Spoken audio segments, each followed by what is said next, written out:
ಬಿಲಿಯನ psycho ಭಾಗ 10. Nikhil menu card ನೋಡುತ್ತಾ, ಭೂಮಿಕಾ, ನೀನಿವತ್ತು ಮಧ್ಯಾಹ್ನ ಏನು ತಿನ್ಬೇಕು ಅನ್ಕೊಂತೀಯಾ ಅಂತ ಮೃದುವಾಗಿ ಕೇಳ್ತಾನೆ. ಪಾಸ್ತಾ, ಭೂಮಿಕಾ ನಿಧಾನವಾಗಿ ಉತ್ತರಿಸಿದ್ಲು. ನಿಖಿಲ್ ತಕ್ಷಣ ವೇಟರ್ ಕಡೆಗೆ ತಿರುಗಿ, ಸರಿ, ನಮಗೆ ಒಂದು ಪಾಸ್ತಾ ಮತ್ತು ಒಂದು ಚಿಕನ್ ಸೂಪನ್ನು ತೊಗೊಂಡು ಬನ್ನಿ ಅಂತ ಹೇಳಿ ಆರ್ಡರ್ನ ಕೊಡ್ತಾನೆ. ಸರಿ ಸರ್ ಅಂತ ಹೇಳಿ ವೇಟರ್ ಅಲ್ಲಿಂದ ನಿರ್ಗಮಿಸ್ತಾನೆ. ಸ್ವಲ್ಪ ಸಮಯದ ನಂತರ ಅವರು ಆ ಆರ್ಡರ್ ಮಾಡಿದಂತಹ ಬಿಸಿ ಬಿಸಿಯಾದ ಘಮಘಮಿಸುವಂತಹ ಊಟ ವೇಟರ್ ತಂದಿಡ್ತಾನೆ. ಇಬ್ಬರು ಸದ್ದಿಲ್ಲದೆ ತಮ್ಮ ಊಟವನ್ನು ಮುಗಿಸಿದ್ರು. ರೆಸ್ಟೋರೆಂಟ್ನಿಂದ ಹೊರಬಂದ ನಂತರ ನಿಖಿಲ್ ಭೂಮಿಕಾಳನ್ನು ತನ್ನ ಕಾರ್ನಲ್ಲಿ ಕರೆದುಕೊಂಡು ಬಂದು ಸುರಕ್ಷಿತವಾಗಿ ಮಹಲಿಗೆ ತಲುಪಿಸ್ತಾನೆ. ಆದರೆ ಆಫೀಸಿಂದ ಹೊರಟಾಗಿನಿಂದ ಮನೆಗೆ ಬಂದು ತಲುಪುವವರೆಗೂ ಕೂಡ ಇದೆಲ್ಲದರ ಮಧ್ಯೆ ಅವರಿಬ್ಬರ ಪರಸ್ಪರ ಒಂದು ಮಾತನ್ನು ಕೂಡ ಆಡಿರಲಿಲ್ಲ. ಒಪ್ಪಂದದ ನಿಯಮಗಳ ಪ್ರಕಾರ ಅವರು ಮನೆಯ ಹತ್ತಿರ ಬರುತ್ತಿದ್ದಂತೆ ನಿಜವಾಗಿಯೂ ಒಬ್ಬರಿಗೊಬ್ಬರು ಸಂಪೂರ್ಣವಾಗಿ ಅಪರಿಚಿತರಂತೆ ವರ್ತಿಸೋಕೆ ಪ್ರಾರಂಭಿಸ್ತಾರೆ.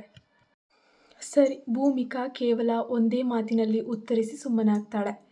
ಅದಾದ ನಂತರ ಅವರಿಬ್ಬರು ಮನೆಯಲ್ಲಿ ಸಂಪೂರ್ಣವಾಗಿ ಒಂದೇ ಒಂದು ಮಾತು ಕೂಡ ಆಡದಂಗೆ ನಿಶಬ್ದವಾಗಿ ಊಟ ಮುಗಿಸ್ತಾರೆ. ಮರುದಿನ ಮಧ್ಯಾಹ್ನ ನಿಖಿಲ್ನ ಪರ್ಸನಲ್ ಸೆಕ್ರೆಟರಿ ಯಾವುದೇ ಒಂದು ದೊಡ್ಡ ಬಾಕ್ಸ್ಗಳು ಏನೇನಿತ್ತು ಅದನ್ನೆಲ್ಲ ಹಿಡ್ಕೊಂಡು ಮಹಲಿಗೆ ಬಂದು ಭೂಮಿಕಾಳನ್ನು ಭೇಟಿ ಆಗ್ತಾ ಇದ್ದಾನೆ. ಹಲೋ ಮೇಡಮ್, ಸರ್ ಇವತ್ತು ರಾತ್ರಿ ನಡೆಯಲಿರುವಂತಹ ಐ ಕ್ಲಾಸ್ ಬಿಸ್ನೆಸ್ ಪಾರ್ಟಿಗಾಗಿ ನಿಮಗೋಸ್ಕರ ಅಂತ ಹೇಳಿಬಿಟ್ಟು ಕೆಲವೊಂದಷ್ಟು ಟಾಪ್ ಬ್ರ್ಯಾಂಡೆಡ್ ಡ್ರೆಸ್ಗಳನ್ನು ಆರ್ಡರ್ ಮಾಡಿದ್ದಾರೆ. ಸುಮಾರು ಇದರ ಪ್ರೈಸ್ ಬಂದು 50 lakh.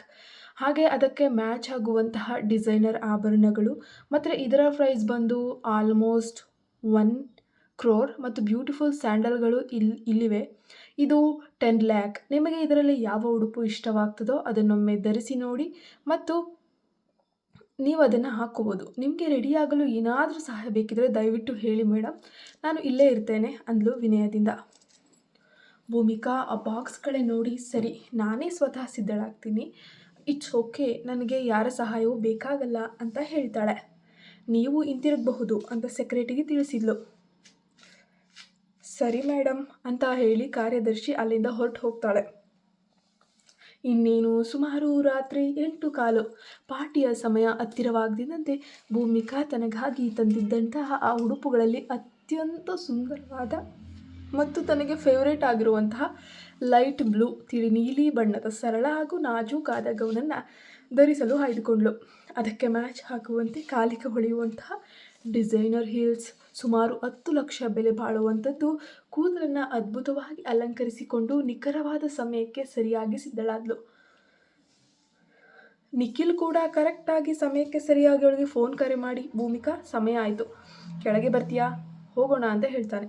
ಆತ ಈಗಾಗಲೇ ಕೋಟು ಸೂಟು ಅದು ಇದು ಧರಿಸಿ ಕಟ್ಟು ಮಸ್ತಾಗಿ ಸಿದ್ಧನಾಗಿ ಕೆಳಗೆ ಒಂದು ಐಷಾರಾಮಿ ಕಾರಿನ ಹೊರಗೆ ನಿಂತು ಅವಳಿಗೋಸ್ಕರ ಕಾಯ್ತಾ ಇರ್ತಾನೆ. ಆತ ಕಾರಿನ ಬಾಗಿಲಿಗೆ ಹೊರಗೆ ನಿಂತು ತನ್ನ ಫೋನ್ನಲ್ಲಿ ಯಾವುದೋ ಒಂದು ಪ್ರಮುಖವಾದ ಬಿಸ್ನೆಸ್ ಮೇಲ್ ನೋಡುವಲ್ಲಿ ಮುಳುಗು ಹೋಗಿದ್ದ. ಇದ್ದಕ್ಕಿದ್ದಂತೆ ನಿಶಬ್ದವಾಗಿದ್ದ ಆ ಆವರಣದಲ್ಲಿ ಹೀಲ್ಸ್ನ ಕ್ಲಿಕ್ ಕ್ಲಾಕ್ ಎಂಬಂತಹ ಮಧುರವಾದ ಶಬ್ದ ಕೇಳಿಸ್ತಾ ಇದೆ. ನಿಖಿಲ್ ಮೆಲ್ಲನೆ ಫೋನಿಂದ ತಲೆ ಎತ್ತಿ ನೋಡ್ತಾನೆ. ನೋಡಿದರೆ ಅಲ್ಲಿ ಅವನ ಧರ್ಮಪತ್ನಿ ಭೂಮಿಕಾ ತನ್ನ ಒಂದು ಕೈಯಲ್ಲಿ ಆ ನೀಲಿ ಗೌನನ್ನು ಕೊಂಚ ಮೇಲಕ್ಕೆ ಹಿಡ್ಕೊಂಡು ಇನ್ನೊಂದು ಕೈಲಿ ಸ್ಟೈಲಿಶ್ ಆದ ಸೂಪರ್ ಪರ್ಸ್ನ ಹಿಡ್ಕೊಂಡು ಮೆಟ್ಟಿಲುಗಳನ್ನು ಒಳ್ಳೆ ಗಿಣಿಮರಿ ಥರ ಇಳಿದು ಬರ್ತಾ ಇದ್ದಾಳೆ. ಫೋನ್ನಲ್ಲಿ ಮುಳುಗಿದ್ದ ನಿಖಿಲ್ನ ಕಣ್ಣುಗಳು ಒಂದೇ ಕ್ಷಣದಲ್ಲಿ ಸ್ತಬ್ಧವಾದವು. ಆತ ಉಸಿರು ಬಿಡುವುದನ್ನೇ ಮರೆತು ಭೂಮಿಕಾಳನ್ನೇ ದಿಟ್ಟಿಸುತ್ತಾ ನೋಡುತ್ತಾ ನಿಂತುಬಿಟ್ಟ. ತಿಳಿ ನೀಲಿ ಬಣ್ಣದ ಗೌನ್ನಲ್ಲಿ ಅವಳು ಸ್ವರ್ಗದ ದೇವತೆ, ಅತ್ಯಂತ ಅಪರಂಜಿ ಸುಂದರಿಯಾಗಿ ಕಾಣ್ತಾ ಇದ್ಲು. ಅವಳು ನಿಧಾನವಾಗಿ ನಡೆದು ಕಾರಿನ ಬಳಿ ಬಂದು, ನಿಖಿಲ್, ಹೊರಡೋಣವಾ ಅಂದ್ಲು. ಅವಳ ಆ ಮಧುರ ಧ್ವನಿಗೆ ನಿಖಿಲ್ ಒಂದು ಕ್ಷಣ ತಬ್ಬಿಬ್ಬಾಗಿ, ಹಾಂ ಹೌದೌದು ಹೊರಡೋಣ ಅಂತ ತಡಬಡಾಯಿಸುತ್ತಾ ತಕ್ಷಣವೇ ಜೆಂಟಲ್ಮ್ಯಾನ್ ಥರ ಅವಳಿಗೆ ಕಾರಿನ ಬಾಗಿಲನ್ನು ತೆರೆದು ಕೊಟ್ಟೆ ಬಿಟ್ಟ. ಭೂಮಿಕಾ ಒಳಗೆ ಕುಳಿತು ನಂತರ ಆತ ಬಂದು ಡ್ರೈವರ್ ಸೀಟ್ನಲ್ಲಿ ಕುಳಿತು ಕಾರನ್ನು ಸ್ಟಾರ್ಟ್ ಮಾಡ್ತಾನೆ. ಕಾರು ಮುನ್ನುಗ್ಗುತ್ತಿದ್ದಂತೆ ಭೂಮಿಕಾ ಕಿಟಕಿಯ ಹೊರಗೆ ರಸ್ತೆಯನ್ನು ನೋಡ್ತಾ ಇದ್ಲು. ನಿಖಿಲ್ ಯಾವುದೇ ಗಡಿಬಿಡಿ ಇಲ್ಲದೆ ಅತ್ಯಂತ ಜಾಣ್ಮೆಯಿಂದ ಕಾರನ್ನು ಚಲಾಯಿಸ್ತಾ ಇದ್ದ. ಇಡೀ ಜರ್ನಿಯಲ್ಲಿ ಇಬ್ಬರ ನಡುವೆ ಸೈಲೆನ್ಸ್ ಇದ್ದರೂ ಒಂದು ರೀತಿಯ ರೊಮ್ಯಾಂಟಿಕ್ ಆದ ಕೆಮಿಸ್ಟ್ರಿ ಗಾಳಿಯಲ್ಲಿ ತೇಲ್ತಾ ಇತ್ತು. ಒಬ್ಬರ ಮೇಲೊಬ್ಬರಿಗೆ ಒಂದು ರೀತಿಯ ಆಕರ್ಷಣೆ, ಅಟ್ರಾಕ್ಷನ್ ಅನ್ನೋದು ಆ ಕ್ಷಣದಲ್ಲಿ ಶುರುವಾಯಿತು.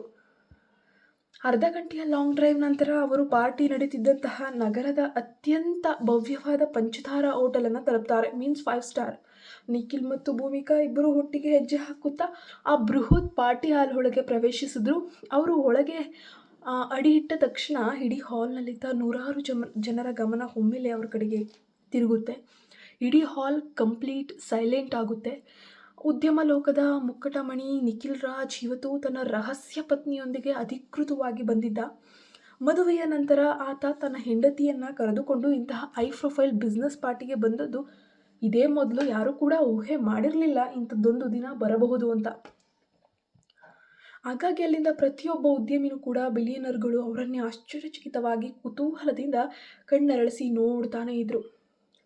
ಅಷ್ಟರಲ್ಲೇ ಆ ಪಾರ್ಟಿಯ ಆಯೋಜಕರು ಹಾಗೂ ಪ್ರಮುಖ ಉದ್ಯಮಿ ಸಡಗರದಿಂದ ನಗುತ್ತಾ ಅವರ ಬಳಿಗೆ ಓಡಿ ಬರ್ತಾರೆ. Hello mister and missus Nikhil Raj, ಇವತ್ತು ನಮ್ಮ ಆಹ್ವಾನವನ್ನು ಮನ್ನಿಸಿ ನೀವು ಈ ಪಾರ್ಟಿಗೆ ಬಂದದ್ದು ನಮಗೆ ಬಹಳ ಖುಷಿ ಆಗ್ತಾ ಇದೆ ಆ್ಯಂಡ್ ಅತ್ಯಂತ ಗೌರವದಿಂದ ಬರಮಾಡ್ಕೊಳ್ತಾರೆ. ನಿಖಿಲ್ ಭೂಮಿಕಾಳ ಕಡೆ ತಿರುಗಿ, ಭೂಮಿಕಾ, ಇವರು ಮಿಸ್ಟರ್ ಶರ್ಮಾ ಅಂತ. ಇವತ್ತು ಇವರ ಬಿಸ್ನೆಸ್ ಸಾಮ್ರಾಜ್ಯದ ಹಾಗೂ ವೈಯಕ್ತಿಕ ಜೀವನದ ಪ್ರಮುಖ ವಾರ್ಷಿಕೋತ್ಸವದ ಸಲುವಾಗಿ ಆ್ಯನಿವರ್ಸರಿ ಪಾರ್ಟಿಯನ್ನು ಇಟ್ಕೊಂಡಿದ್ರು ಎಂದು ಶರ್ಮಾ ಅವರನ್ನು ಮತ್ತು ತನ್ನ ಹೆಂಡತಿಯನ್ನು ಅವರು ಪರಿಚಯಿಸ್ತಾರೆ. ಭೂಮಿಕಾ ತಕ್ಷಣವೇ ಮುಗುಳ್ನಗುತ್ತಾ ಮುಖದಲ್ಲಿ ವಿನಯದ ಭಾವ ತಂದುಕೊಂಡು, ಶ್ರೀಯುತ ಶರ್ಮಾ ಅವರೇ, ನಿಮಗೆ ಮತ್ತು ನಿಮ್ಮ ಧರ್ಮಪತ್ನಿಯವರಿಗೆ ವಾರ್ಷಿಕೋತ್ಸವದ ಹೃದಯಪೂರ್ವಕ ಶುಭಾಶಯಗಳು ಎಂದು ಅತ್ಯಂತ ಜಾಣ್ಮೆಯಿಂದ ಶುಭವನ್ನು ಹಾರೈಸ್ತಾಳೆ. ಅವಳ ಆ ಕ್ಲಾಸಿ ಬಿಹೇವಿಯರ್ ನೋಡಿ ನಿಖಿಲ್ ಒಳಗೆ ಒಂದು ರೀತಿ ಹೆಮ್ಮೆ ಪಟ್ಕೊಳ್ತಾನೆ. ತುಂಬ ಧನ್ಯವಾದಗಳು ಶ್ರೀಮತಿ ನಿಖಿಲ್ ರಾಜ್. ಅಂದ ಹಾಗೆ ನೀವು ನಿಜವಾಗಿಯೂ ಸುಳ್ಳು ಹೇಳಬಾರ್ದು, ತುಂಬ ಸುಂದರವಾಗಿದ್ದೀರಾ. ನಿಖಿಲ್ ನಿಜಕ್ಕೂ ಅದೃಷ್ಟವಂತ ಎಂದು ಶ್ರೀ ಶರ್ಮಾ ಭೂಮಿಕಾಳ ಸಾಂಪ್ರದಾಯಿಕವಾದ ಸೌಂದರ್ಯ ಇರ್ಬೋದು, ಆ ಒಂದು ನಾರ್ಮಲ್ ಹೆಣ್ಣು ಮಕ್ಕಳಿಗಿರುವಂತಹ ಗಾಂಚಲಿ ಅವಳಿಗಿರಲಿಲ್ಲ ಮತ್ತು ನಡವಳಿಕೆ ಮುಕ್ತಕಂಠದಿಂದ ಹೊಗಳಿದ್ರು. Thank you so much. Bhoomika ಮುಗುಳ್ನಗುತ್ತಾ ವಿನಯದಿಂದ ತಲೆಬಾಗಿದ್ಲು. ಬನ್ನಿ ಮಿಸ್ಟರ್ ರಾಜ್, ನಾವು ಬಿಸ್ನೆಸ್ ವಲಯದ ಕಡೆಗೆ ಹೋಗೋಣ ಮತ್ತು ಶ್ರೀಮತಿ ರಾಜ್, ನೀವು ಅಲ್ಲಿ ನನ್ನ ಹೆಂಡತಿ ಹಾಗೂ ಇತರ ಮಹಿಳೆಯರ ಗುಂಪಿನೊಂದಿಗೆ ಸೇರಿಕೊಳ್ಬಹುದು, ಪಾರ್ಟಿಯನ್ನು ಎಂಜಾಯ್ ಮಾಡಿ ಎಂದು ಶರ್ಮಾ ಅವರು ತಕ್ಷಣವೇ ತನ್ನ ಪತ್ನಿ ಸಾರಾಳನ್ನು ಹತ್ತಿರ ಕರೆದರು. ಸಾರಾ, ದಯವಿಟ್ಟು ಶ್ರೀಮತಿ ನಿಖಿಲ್ ರಾಜ್ ಅವರನ್ನು ನಿಮ್ಮ ಜೊತೆ ಕರೆದುಕೊಂಡು ಹೋಗಿ ಮತ್ತು ಎಲ್ಲರನ್ನ ಪರಿಚಯ ಮಾಡಿಕೊಡಿ ಅಂತ ಹೇಳ್ತಾರೆ. ಸಾರಾ ಅತ್ಯಂತ ಸಡಗರದಿಂದ ಬಂದು ಭೂಮಿಕಾಳನ್ನು ಬರಮಾಡಿಕೊಂಡು ಪಾರ್ಟಿಯಲ್ಲಿದ್ದ ಐ ಸೊಸೈಟಿ ಮಹಿಳೆಯರನ್ನು ಬಳಿಗೆ ಕರೀತಾರೆ. ಕ್ಷಣಾರ್ಧದಲ್ಲೇ ಭೂಮಿಕಾಳ ಸುತ್ತಲೂ ಒಳ್ಳೆ ಜೇನು ನೊಣಗಳ ಥರ ಶ್ರೀಮಂತ ಮಹಿಳೆಯರ ದೊಡ್ಡ ದೊಡ್ಡ ಗುಂಪೆ ಬಂದು ನಿಂತಿತು. ಅವರೆಲ್ಲರೂ ಕೂಡ ಉದ್ಯಮ ಲೋಕದ ಕಠೋರ ರಾಕ್ಷಸ್ ನಿಖಿಲ್ ರಾಜ್ನ ವೈಯಕ್ತಿಕ ಜೀವನದ ಬಗ್ಗೆ ತಿಳಿಯುವ ಹಪಾಹಪಿ ಬಹಳ ಇತ್ತು ಅಂತಲೇ ಅಂದ್ಕೊಳ್ಳಿ. ಅವರೆಲ್ಲರೂ ಕೂಡ ಭೂಮಿಕಾಳನ್ನು ಸುತ್ತುವರೆದು ಒಂದು ರೀತಿಯ ಪರ್ಸ್ನಲ್ ಆಗಿ ಪ್ರಶ್ನೆಗಳ ಸುರಿಮಳೆಯನ್ನೇ ಶುರು ಮಾಡ್ತಾರೆ. ಆ್ಯಂಡ್ ನಿಮ್ಮ ವೈವಾಹಿಕ ಜೀವನ ಹೇಗಿದೆ ಮೇಡಮ್? ಆ್ಯಂಡ್ ಅಷ್ಟಕ್ಕೂ ನಿಖಿಲ್ ರಾಜ್ ಅವರು ಪರ್ಸ್ನಲ್ ಲೈಫ್ನಲ್ಲಿ ಹೇಗಿದ್ದಾರೆ? ಸಾಫ್ಟಾ ಹಾರ್ಡಾ? ಅವ್ರು ನಿಮ್ಮನ್ನು ನಿಜವಾಗಿಯೂ ಪ್ರೀತಿಯಿಂದ ನೋಡ್ಕೊಳ್ತಾರಾ? ಹಾಗೆ ನಿಮ್ಮ ಒಂದು ಟೇಸ್ಟಿಗೆ ಅವರು ಬೆಲೆ ಕೊಡ್ತಾರಾ? ನಾವು ಬಿಸ್ನೆಸ್ ವಲಯದಲ್ಲಿ ಅವರ ಕ್ರೂರ ಸ್ವಭಾವದ ಬಗ್ಗೆ ಕೇಳಿದ್ದೀವಿ ವದಂತಿಗಳನ್ನ, ಅದು ನಿಜ ಇರ್ಬೋದಾ? ಒಂದು ವೇಳೆ ವದಂತಿಗಳು ನಿಜವಾಗಿದ್ದರೆ ಅವರು ನಿಮಗೇನಾದರೂ ಮನೆಯಲ್ಲಿ ತೊಂದರೆ ಕೊಡ್ತಾ ಇದ್ದಾರಾ? ಹೇಳಿ ಮೇಡಮ್ ಅನ್ನುವಂತಹ ಕುತೂಹಲದಿಂದ ಶುರು ಮಾಡ್ತಾರೆ ಅವರ ಮಾತುಗಳನ್ನು. ಭೂಮಿಕಾ ಮಾತ್ರ ಎಲ್ಲೂ ಧೃತಿಗೆಡಲಿಲ್ಲ. ಒಪ್ಪಂದದ ನಿಯಮದಂತೆ ಆಕೆ ಅತ್ಯಂತ ನಮ್ರತೆಯಿಂದ, ನಾರ್ಮಲ್ ಅಂದರೆ ತುಂಬ ನಾರ್ಮಲ್ ಆಗಿ ಅಷ್ಟೇ ದೃಢವಾಗಿ ಉತ್ತರಿಸ್ತಾಳೆ. ನೋಡಿ, ನಿಖಿಲ್ ಪ್ರಪಂಚದಲ್ಲೇ ಅತ್ಯುತ್ತಮ ಪತಿ. ಅವರು ನನ್ನನ್ನು ಪ್ರಾಣಕ್ಕಿಂತ ಹೆಚ್ಚಾಗಿ ಪ್ರೀತಿ ಮಾಡ್ತಾರೆ ಮತ್ತು ಯಾವಾಗಲೂ ಕೂಡ ಅಷ್ಟೇ ನನ್ನ ತುಂಬ ಚೆನ್ನಾಗಿ ನೋಡ್ಕೊಳ್ತಾರೆ. ಅವರು ಹೊರಟು ಸ್ವಭಾವದ ಬಗ್ಗೆ ಹೊರಗೆ ಹರಡಿರುವ ವದಂತಿಗಳು 100ಕ್ಕೆ 100ರಷ್ಟು ಸುಳ್ಳು. ಅದಕ್ಕೆ ಸಂಪೂರ್ಣ ವಿರುದ್ಧವಾಗಿ ಮನೆಯಲ್ಲಿ ಅವರೊಬ್ಬರು ಸಾಫ್ಟ್ ಹಾರ್ಟೆಡ್ ಪತಿ ಮತ್ತು 100% ಹಸ್ಬೆಂಡ್ ಮೆಟೀರಿಯಲ್. ಹೌದು, ಅವರಿಗೆ ಬಿಸ್ನೆಸ್ ವಿಷಯದಲ್ಲಿ ಬೇಗ ಕೋಪ ಬರ್ತದೆ ಅನ್ನೋದು ನನಗೂ ತಿಳಿದಿದೆ. ಆದರೆ ಇಷ್ಟು ದಿನಗಳಲ್ಲಿ ನಾನು ಅವರ ಕೋಪವನ್ನು ಮನೆಯಲ್ಲಿ ಇವತ್ತಿನವರೆಗೂ ಎಂದು ಎದುರಿಸಲಿಲ್ಲ. ಹಾಗಾಗಿ ನೀವೆಲ್ಲರೂ ಹೊರಗಿನ ವದಂತಿಗಳನ್ನು ದಯವಿಟ್ಟು ನಂಬಕ್ಕೆ ಹೋಗಬೇಡಿ ಎಂದು ಹೆಂಡತಿಯಾಗಿ ಅವರ ಬಾಯಿಯನ್ನು ಮುಚ್ಚಿಸಿದ್ಲು. ದೂರದಲ್ಲಿ ನಿಂತು ವೈನ್ ಗ್ಲಾಸ್ ಹಿಡಿದು ಬಿಸ್ನೆಸ್ ಪಾರ್ಟ್ನರ್ ಜೊತೆ ಮಾತಾಡ್ತಿರುವಂತಹ ನಿಖಿಲ್ ಕಣ್ಣುಗಳು ಭೂಮಿಕಾಳ ಮೇಲೆಯೇ ಇದ್ವು. ಅವಳು ತನ್ನ ಇಮೇಜನ್ನು ಕಾಪಾಡ್ಕೊಳ್ಳೋಕೆ ಹೆಂಗಸ್ರ ಗುಂಪಿನಲ್ಲಿ ಅಷ್ಟೊಂದು ದೃಢವಾಗಿ ಮಾತಾಡ್ತಾ ಇರೋದನ್ನು ಕಂಡು ಅವನ ತುಟಿಯಂಚಿನಲ್ಲಿ ತನಗೇ ಗೊತ್ತಿಲ್ಲದಂತೆ ಒಂದು ಹೆಮ್ಮೆಯ ಸಣ್ಣದೊಂದು ಮುಗುಳ್ನಗು ಮೂಡುತ್ತೆ. ಪಾರ್ಟಿ ಮುಗಿಸಿ ಇಬ್ಬರು ಕೂಡ ಕಾರ್ನಲ್ಲಿ ಮನೆಗೆ ಮರಳುವಾಗ ನಿಖಿಲ್ ಮೆಲ್ಲಗೆ ನಕ್ಕು, ಓಹೋ, ಪಾರ್ಟಿಯಲ್ಲಿ ನೀವು ಅಷ್ಟೊಂದು ಅದ್ಭುತವಾಗಿ ನಟಿಸಿ ಮಾತಾಡ್ತಿದ್ಯಲ್ವಾ. ಒಬ್ಬ ಹುಡುಗಿಯಾಗಿ ನೀನು ಮನೆಯಲ್ಲಿ ಅಷ್ಟೊಂದು ಜಾಸ್ತಿ ಮಾತಾಡೋದೇ ಇಲ್ಲ. ನಾನು ಬಹುಶಃ ನಿನ್ನ ತುಂಬ ಸೈಲೆಂಟ್ ಹಾಗೂ ಬುದ್ಧಿ ಕಮ್ಮಿ ಇರಬಹುದು ಅಂತ ಹೇಳಿ ಲಘುವಾಗಿ ಯೋಚಿಸಿದ್ದೆ ಅಂತ ಕಿಚ್ಚಾಯಿಸ್ತಾನೆ. ಹಾಂ, ಭೂಮಿಕಾ ಸಂಕೋಚದಿಂದ ಕೇವಲ ಒಂದೇ ಒಂದು ಸಣ್ಣದಾದ ಶಬ್ದವನ್ನು ಹೊರಡಿಸಿ ಕಿಟಕಿಯವರೆಗೆ ಮುಖ ತಿರುಗಿಸ್ಕೊಂಡ್ಳು. ಆದರೆ ಅವರಿಬ್ಬರ ಮಾತು ಅನ್ನುವಂಥದ್ದು ಅಲ್ಲೇ ನಿಂತಿತ್ತು.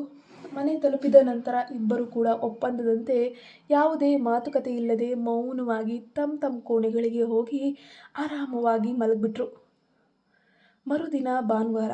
ಸಾಮಾನ್ಯವಾಗಿ ಭಾನುವಾರವೂ ಮನೆಯಲ್ಲಿ ಇರದೆ ಬಿಸ್ನೆಸ್ ಮೀಟಿಂಗ್ ಅಂತ ಅಲೆಯುತ್ತಿದ್ದ ನಿಖಿಲ್ ಇವತ್ತು ಮನೆಯಲ್ಲಿ ಇದ್ದನು. ಕಾರಣ, ರಾತ್ರಿಯಿಂದಲೇ ಅವನಿಗೆ ವಿಪರೀತವಾದ ಜ್ವರ ಮತ್ತು ತಲೆನೋವು ಶುರುವಾಗಿ ಆರೋಗ್ಯ ಸಂಪೂರ್ಣವಾಗಿ ಕೈಕೊಟ್ಬಿಟ್ಟಿತ್ತು. ಇತ್ತ ಕೆಲಸದವಳು ರೀನಾಗೆ ದೊಡ್ಡ ಕೌಟುಂಬಿಕ ಸಮಸ್ಯೆ ಇದ್ದ ಕಾರಣ ಆಕೆ ಕೂಡ ಇವತ್ತು ಕೆಲಸಕ್ಕೆ ಬರೋದಿಲ್ಲ ಎಂದು ಮುಂಚೆಯೇ ಪಾಪ ತಿಳಿಸಿದ್ದಾಳೆ. ಡೈನಿಂಗ್ ಟೇಬಲ್ ಬಳಿ ಕುಳಿತು ಪ್ರಶಾಂತವಾಗಿ ದಿನಪತ್ರಿಕೆ ನ್ಯೂಸ್ ಪೇಪರನ್ನು ಓದ್ತಾ ಇರುವಂತಹ ಭೂಮಿಕಾಗೆ ನಿಖಿಲ್ ಇವತ್ತು ಮನೆಯಲ್ಲೇ ಇದ್ದಾನೆ ಎಂಬ ವಿಷಯ ತಿಳಿದೇ ಇರಲಿಲ್ಲ. ಅವಳ ಪಾಡಿಗೆ ಅವಳು ಪತ್ರಿಕೆ ಓದ್ತಿದ್ದಾಗ ಇದ್ದಕ್ಕಿದ್ದಂತೆ ಅತಿಥಿ ಕೋಣೆಯ ಬಾಗಿಲು ಅನ್ನೋದು ತೆರೆದುಕೊಳ್ಳುತ್ತೆ.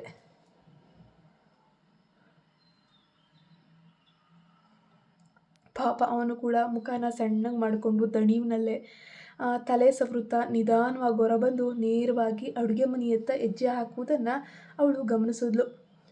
ಅವನು ನಿಶಕ್ತಿಯಿಂದ ಅಡುಗೆ ಮನೆಗೆ ಹೋಗ್ತಿರೋದನ್ನು ಕಂಡ ಭೂಮಿಕಾ ಪತ್ರಿಕೆಯನ್ನು ಕೈಗಿಟ್ಟು ಎದ್ದು ನಿಂತಳು. ಅಡುಗೆ ಮನೆಯ ಬಾಗಿಲ ಬಳಿ ಬಂದು ಆತಂಕದಿಂದ ಕೇಳಿದ್ಲು, ನಿಖಿಲ್, ನೀವಿವತ್ತು ಆಫೀಸಿಗೆ ಹೋಗದೆ ಮನೆಯಲ್ಲೇ ಇದ್ದೀರಾ?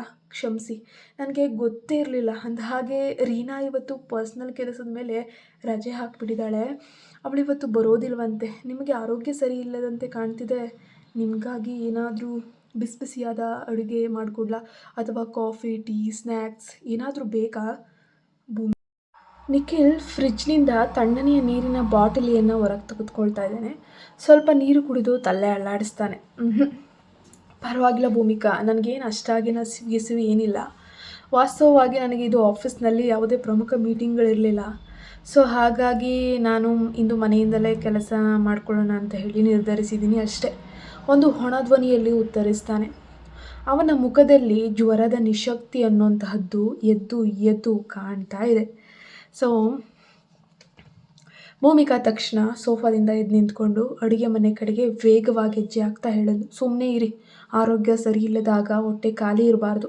ನಾನು ನಿಮಗಾಗಿ 2 ಬ್ರೆಡ್ ಸ್ಲೈಸ್ಗಳನ್ನು ಟೋಸ್ಟ್ ಮಾಡಿಕೊಡ್ತೀನಿ, ನೀವು ಉಪಹಾರ ಸೇವಿಸಿ ಮಾತ್ರೆ ತಗೊಳ್ಳಿ. ಅವಳು ಅಡುಗೆ ಮನೆಗೆ ಕಿರಿದಾದ ದಾರಿಯಲ್ಲಿ ಒಳಗೆ ಹೋಗ್ತಿದ್ದಾಗ ಅನಿರೀಕ್ಷಿತವಾಗಿ ಅವಳ ಮೃದುವಾದ ಕೈ ನಿಖಿಲ್ ಧರಿಸಿದ್ದಂತಹ ಅರ್ಧ ತೋಳಿನ ಟೀ ಶರ್ಟ್ನಲ್ಲಿದ್ದ ಅವನ ಬರೀ ಕೈಗೆ ತಗುಲಿ ಸವರ್ಕೊಂಡು ಹೋಯಿತು. ಆ ಸ್ಪರ್ಶಕ್ಕೆ ಭೂಮಿಕಾಳ ಇಡೀ ದೇಹದಲ್ಲಿ ಮಿಂಚು ಸಂಚರಿಸಿದಂತಾಯಿತು. ಆಕೆ ಹಠಾತ್ತನೆ ಅಲ್ಲೇ ಹೆಜ್ಜೆ ನಿಲ್ಲಿಸಿ ಗಲಿಬಿಲಿಯಿಂದ ನಿಖಿಲ್ ಕಡೆಗೆ ತಿರುಗಿದ್ಲು.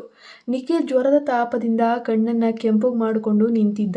ಭೂಮಿಕಾ ಮೆಲ್ಲನೆ ಅವನ ಇನ್ನಷ್ಟು ಹತ್ತಿರ ಬಂದು ಆತನ ಕಾವೇರಿದ ಬಿಸಿ ಕೈಯನ್ನು ತಣ್ಣಗಿನ ಆತನ 2 ಕೋಮಲವಾದ ಕೈಗಳ ಮಧ್ಯೆ ತೆಗೆದುಕೊಂಡು ಆ ತಾಪಕ್ಕೆ ಅವಳು ಬೆಚ್ಚೆ ಬಿದ್ದುಬಿಟ್ಲು. ತಕ್ಷಣವೇ ಭೂಮಿಕಾಗೆ ವಿಷಯ ಅರ್ಥ ಆಯಿತು. ಆಕೆ ತಕ್ಷಣವೇ ತನ್ನ ಇನ್ನೊಂದು ಕೈಯನ್ನು ಮುರಿದು ಬಿದ್ದವಳಂತೆ ನಿಖಿಲ್ನ ಅಣಿಯ ಮೇಲೆ ಇಟ್ಲು. ಆ ಕಾವೇರಿದ ತಾಪಕ್ಕೆ ಅವಳು ದೆವ್ವ ನೋಡಿದವಳಂತೆ ಬೆಚ್ಚಿಬಿದ್ದು, ಓ ಮೈ ಗಾಡ್ ನಿಖಿಲ್, ನಿಮಗೆ ವಿಪರೀತವಾದ ಜ್ವರ ಬಂದುಬಿಟ್ಟಿದೆ, ಇಡೀ ಮೈ ಕೆಂಡದ ಥರ ಕಾಯ್ತಾ ಇದೆ ಅಂತ ಆತಂಕದಿಂದ ಕೂಗಿದ್ಲು. ಜ್ವರ ಇದ್ದರೆ ನಿನಗ್ಯಾಕೆ, ನೀನು ಯಾಕೆ ನನ್ನ ಬಗ್ಗೆ ಇಷ್ಟೊಂದು ತಲೆ ಕೆಡಿಸ್ಕೊಳ್ತಾ ಇದೀಯಾ ಅಂತ ಅವನು ಸ್ಟ್ರೈಟಾಗಿಯೇ ಪ್ರಶ್ನೆ ಮಾಡ್ತಾನೆ. ಆ್ಯಂಡ್ ನಿನ್ನ ಬಗ್ಗೆ ತಲೆ ಕೆಡಿಸ್ಕೊಳ್ಬೇಡ. ಭೂಮಿಕಾಗೆ ಈ ದಿಢೀರ್ ಕಾಳಜಿಯ ವರ್ತನೆಯಿಂದ ನಿಖಿಲ್ ಒಳಗೊಳಗೆ ಆಘಾತಕ್ಕೊಳಗಾಗ್ತಾನೆ. ಆತ ಬೇಗನೆ ತನ್ನ ಕೈಯನ್ನು ಅವಳ ಹಿಡಿತದಿಂದ ಬಿಡಿಸ್ಕೊಳ್ಳೋಕೆ ಹಿಂದೆ ಸರಿತಾನೆ. ಜ್ವರದ ದಣುವಿನಲ್ಲೂ ಕೂಡ ದಡಬಡಾಯಿಸುವ ಧ್ವನಿಯಲ್ಲಿ, ನಾನು ಸಂಪೂರ್ಣವಾಗಿ ಚೆನ್ನಾಗಿದ್ದೀನಿ ಭೂಮಿಕಾ, ನೀನು ಚಿಂತೆ ಮಾಡಬೇಡ, ನೀನು ಕೆಲಸ ನೋಡ್ಕೊ ಅಂತ ಹೇಳ್ತಾನೆ. ಹೀಗೆ ಹೇಳುತ್ತಾ ಆತ ತನ್ನ ಕಠೋರ ಮುಖವಾಡವನ್ನು ಧರಿಸಿ ಬೇಗನೆ ತನ್ನ ಕೋಣೆಗೆ ಓಡಿ ಹೋಗೋಕೆ ಅಂತ ಹೇಳಿ ಪ್ರಯತ್ನಿಸ್ತಾ ಇರ್ತಾನೆ.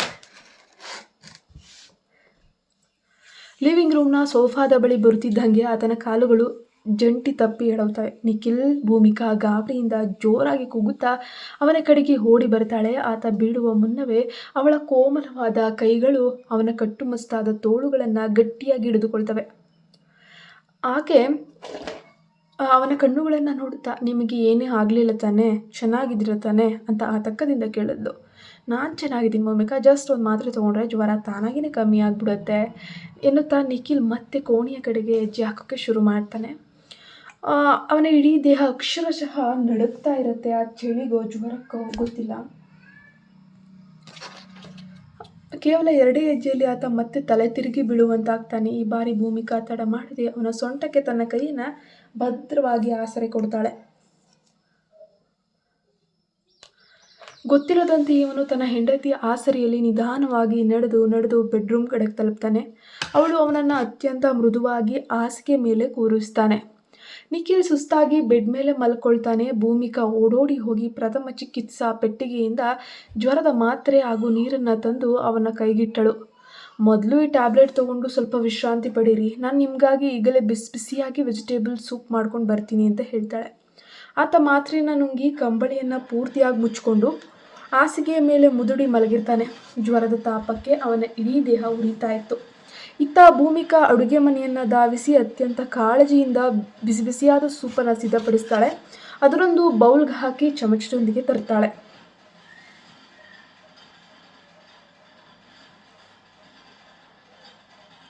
ಅವಳ ಸಹಾಯದಿಂದ ನಿಖಿಲ್ ಮೆಲ್ಲನೆ ಎದ್ದು ಹಾಸಿಗೆಯ ಮೇಲೆ ಹೊರಗೆ ಕುಳಿತುಕೊಂಡ.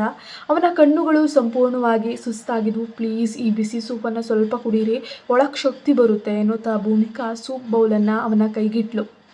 ಆದರೆ ನಿಖಿಲ್ನ ಕೈಗಳು ನಡುಗ್ತಾ ಇದ್ವು. ಆ ನಡುಕದಲ್ಲೇ ಸೂಪ್ ಕುಡಿಯಲು ಹೋದ ಆತ ಚಮಚದಿಂದ ಸ್ವಲ್ಪ ಸೂಪನ್ನು ತನ್ನ ಬ್ರ್ಯಾಂಡೆಡ್ ಟೀ ಶರ್ಟ್ ಮೇಲೇ ಚೊಲ್ಕೊಂಡ್ಬಿಡ್ತಾನೆ. ಆತ ತಕ್ಷಣ ಗಾಬರಿಯಾಗಿ ಪಕ್ಕದ ಟೇಬಲ್ ಮೇಲಿದ್ದ ಟಿಶ್ಯೂ ಬಾಕ್ಸ್ ಕಡೆಗೆ ಕೈ ಚಾಚಲು ಪ್ರಯತ್ನಿಸ್ತಾನೆ. ಭೂಮಿಕಾ ತಕ್ಷಣವೇ ತಾನೇ ಟಿಶ್ಯೂ ತೆಗೆದು ಅವನ ಕೈಗಿಡ್ತಾಳೆ. ಆತ ತನ್ನ ಶಾರ್ಟ್ ಮೇಲಿದ್ದ ಸೂಪ್ ಕರೆಯನ್ನು ಸ್ವಚ್ಛಗೊಳಿಸುತ್ತಿರುವಾಗಲೇ ಭೂಮಿಕಾ ಸದ್ದಿಲ್ಲದೆ ಅವನ ಕೈಯಿಂದ ಚಮಚ ಮತ್ತು ಸೂಪ್ ಬೌಲನ್ನು ತನ್ನ ವಶಕ್ಕೆ ಪಡ್ಕೊಳ್ತಾಳೆ. ಸುಮ್ಮನೆ ಕೂತ್ಕೊಳ್ಳಿ, ನಾನೇ ನಿಮಗೆ ಇದನ್ನು ತಿನ್ನಿಸ್ಕೊಡ್ತೀನಿ ಅಂತ ಹೇಳಿ ಇದನ್ನು ತಿನ್ನಿಸ್ತೀನಿ ಅಂತ ಹೇಳಿ ಚಮಚದ ಸೂಪನ್ನು ತುಂಬಿಸುತ್ತಾ, ಅದರ ಅವಶ್ಯಕತೆ ಇಲ್ಲ ಭೂಮಿಕಾ, ನಾನು ಹೀಗೆಲ್ಲ ಮಾಡಬೇಕಾಗಿಲ್ಲ, ನಾನು ಕಾಂಟ್ರಾಕ್ಟ್ ನಿಯಮಗಳನ್ನೇ ಮರೆತಿಲ್ಲ, ನನ್ನ ಕೆಲಸವನ್ನು ತಾನೇ ಮಾಡಿಕೊಳ್ಳಬಲ್ಲೆ ಎಂದು ನಿಖಿಲ್ ಹೇಳ್ತಾ ಇದ್ದಾನೆ. ಚಮಚಕ್ಕಾಗಿ ಕೈ ಚಾಚ್ತಾನೆ. ಅಷ್ಟರಲ್ಲೇ ಭೂಮಿಕಾ ಎಲ್ಲಿಂದ ಸಿಟ್ಟು ಬಂದಿರೋ ಥರ ಫುಲ್ಲು ರಗಡಾಗ್ಬಿಡ್ತಾಳೆ. ಆಕೆ ತಕ್ಷಣವೇ ಚಮಚವನ್ನು ಬೌಲ್ನಲ್ಲಿಟ್ಟು ಆಕೆ ದೃಢವಾಗಿ ಧ್ವನಿಯಲ್ಲಿ ಹೇಳ್ತಾಳೆ, ನಿಖಿಲ್, ಸಾಕು ಮಾಡು, ಸಾಕು ನಿಲ್ಲಿಸೋ, ನೀನು ನನ್ನ ಮುಂದೆ ಇಷ್ಟೊಂದು ಹೊರಟಾಗಿ ಕಠೋರ ಬಿಸ್ನೆಸ್ ಮ್ಯಾನ್ ಥರ ನೋಡ್ಕೊಳ್ಳುವಂತಹ ಅವಶ್ಯಕತೆ ಇಲ್ಲ. ನಾವಿಬ್ಬರು ಒಪ್ಪಂದದ ಪ್ರಕಾರ ಇನ್ನೂ 2 ವರ್ಷಗಳ ಕಾಲ ಒಂದೇ ಸೂರಿನಡಿ ಇರಬೇಕಾದಂಥವ್ರು. ಆಗಿದ ಮೇಲೆ ನಾವಿಬ್ಬರು ಒಬ್ಬರಿಗೊಬ್ಬರು ಕನಿಷ್ಠ ಒಳ್ಳೆಯವರಾಗಿ ಇರಬೇಕಲ್ವಾ? ಕಷ್ಟದ ಸಮಯದಲ್ಲಿ ಹೆಲ್ಪ್ ಮಾಡಬೇಕಲ್ವಾ? ಶತ್ರುಗಳ ಥರ ಇರುವ ಬದಲು ಕೇವಲ ಸ್ನೇಹಿತರಾಗಿ ಉಳಿದುಕೊಂಡ್ರೆ ಒಳ್ಳೆಯದು ಅಂತ ನನಗನ್ಸುತ್ತೆ. ಅದು ಹಾದಿ ತುಂಬ ಇಬ್ಬರಿಗೂ ಸುಲಭ ಅಲ್ವಾ? ಈಗ ನಾನು ನಿನಗೆ ಒಬ್ಬ ಸ್ನೇಹಿತೆಯಾಗಿ ಸಹಾಯ ಮಾಡ್ತಿದ್ದೀನಿ. ನಾಳೆ ಒಂದು ವೇಳೆ ನನ್ನ ಅನಾರೋಗ್ಯ ಆದಾಗ ನೀನು ನನಗೆ ಸಹಾಯ ಮಾಡುವುದಿಲ್ವಾ ಹೇಳು? ಹಾಗಿದ್ರೆ ನನ್ನ ಹೀಗೆ ಬಿಟ್ಬಿಡ್ತೀಯಾ? ಭೂಮಿಕಾ ಕಣ್ಣನ್ನು ಕೆಂಪು ಮಾಡಿಕೊಂಡು ಸ್ಪಷ್ಟವಾಗಿ ಸಿಟ್ಟಿನಿಂದ ಉತ್ತರಿಸ್ತಾಳೆ. ತನ್ನ ಹಕ್ಕನ್ನು ಪ್ರತಿಪಾದಿಸುವುದನ್ನು ಕೇಳಿ ನಿಖಿಲ್ ಸಂಪೂರ್ಣವಾಗಿ ನಿರುತ್ತರನಾಗ್ತಾನೆ. ಆಕೆಯ ಆ ನಿಷ್ಕಲ್ಮಶ ಮಾತನ್ನು ಕೇಳಿ ಅಹಂಕಾರ ಕರಗಿ ನೀರಾಯಿತು. ಆತ ಮರುಮಾತನಾಡದೆ ತನ್ನ ಕೈಗಳನ್ನು ಕೆಳಗಿಳಿಸಿ ಒಬ್ಬ ಸಣ್ಣ ಮಗುವಿನಂತೆ ಸದ್ದಿಲ್ಲದೆ ಕುಳಿತುಕೊಳ್ತಾನೆ. ಭೂಮಿಕಾ ಅವನ ಪಕ್ಕದಲ್ಲಿ ಹಾಸಿಗೆ ಮೇಲೆ ಕುಳಿತು ಅತ್ಯಂತ ಪ್ರೀತಿಯಿಂದ ಚಮಚವನ್ನು ಸೂಪ್ನಿಂದ ತಿನ್ನಿಸೋಕೆ ಶುರು ಮಾಡ್ತಾಳೆ. ಆ ಕ್ಷಣ ನಿಖಿಲ್ನಿಗೆ ಒಳಗೊಳಗೆ ಒಂದು ರೀತಿಯ ವಿಚಿತ್ರವಾದ ಅಸ್ವಸ್ಥತೆ ಕಾಡಲು ಶುರುವಾಗುತ್ತೆ. ಯಾಕಂದರೆ ಭೂಮಿಕಾ ಇಷ್ಟೊಂದು ಹತ್ತಿರ ಕುಳಿತು ತನಗೆ ಊಟ ಮಾಡಿಸ್ತಾ ಇದ್ದಾಳೆ. ಅವನ ಎದೆಯೊಳಗಿನ ಹೃದಯ ನಿಯಂತ್ರಣ ತಪ್ಪಿ ಇಡೀ ಕೋಣೆಗೆ ಕೇಳಿಸುವಂತಹ ಸಖತ್ ಜೋರಾಗಿ ಅವನ ಹಾರ್ಟ್ ಬಿಡ್ಕೊಳ್ತಾ ಇದೆ. ಆತನಿಗೆ ಪೂರ್ತಿ ಸೂಪು ಉಳಿಸಿದ ನಂತರ ಭೂಮಿಕಾ ಕಂಬಳಿಯನ್ನು ಸರಿಪಡಿಸಿ ಆತನ ಹಾಸಿಗೆ ಮೇಲೆ ಮಲಗೋಕೆ ಅಂತ ಹೇಳಿ ಆತನಿಗೆ ಸಹಾಯ ಕೂಡ ಮಾಡ್ತಾಳೆ. ಮತ್ತೊಮ್ಮೆ ಮಾತ್ರೆಗಳನ್ನು ನೀಡಿ ಸುಮಾರು 1 ಗಂಟೆಯ ನಂತರ ಅವಳು ಅವನ ತಾಪಮಾನವನ್ನು ಪರೀಕ್ಷಿಸಲು ಹಣೆಯನ್ನು ಸವರಿದ್ಲು. ಆದರೆ ಜ್ವರ ಇನ್ನೂ ಕೊಂಚನೂ ಕಮ್ಮಿ ಆಗಲೇ ಇಲ್ಲ. ಆಕೆ ಆತಂಕದಿಂದ, ನಿಮ್ಮ ಜ್ವರ ಇನ್ನೂ ಕಮ್ಮಿ ಆಗಿಲ್ಲ ಸರ್, ಈಗಾಗಲೇ 1 ಗಂಟೆ ಆಗೋಗಿದೆ.